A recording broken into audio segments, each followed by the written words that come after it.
போன வாரத்தில் தேவன் சொன்னார், யோசேப்பு பிரச்சனைக்கு நடுவில், போராட்டங்களுக்கு நடுவில் என்ன செய்யல, எதிர்த்து நிக்கல. அது ஒரு அழகாக ஒரு வேர்டு சொன்னனே, அவனை விற்று போட்டிருந்தா.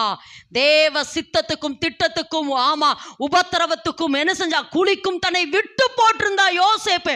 அதே போலதான் இந்த ஸ்திரீ எலியா சொன்ன உடனே நான் போறேன் அப்படின்னு சொல்லி அந்த வார்த்தைக்கு என்ன சொல்றேன்னா, போன வாரம் சொன்ன விசுவாசத்தோடு அர்ப்பணித்திருந்தான். யாரு யோசேப்பு. இன்றைக்கு கர்த்தர் சொல்றாரு, இவள் விசுவாசத்தோடு செயல்பட்டார். எல்லாரும் இந்த வார்த்தையை பிடிச்சுக்குங்க, விசுவாசத்தோடு அவள் செயல்பட்டார். அப்ப நான் இன்னைக்கு கேட்க ஆரம்பிச்சுட்டேன், அப்ப இனி நாங்க செயல்படணும். எல்லாரும் ஆமென் என்று சொல்லுங்க. இனி நான் என்ன செய்யணும்? செயல்பட போராண்டவரே. இனி நான் முடங்கி இருக்க மாட்டேன். என்ன செய்யறேன்? இது மௌனமா இருக்கிற காலம் அல்ல, இது செயல்படுகிற காலம். நாங்க என்ன செய்ய சித்தமா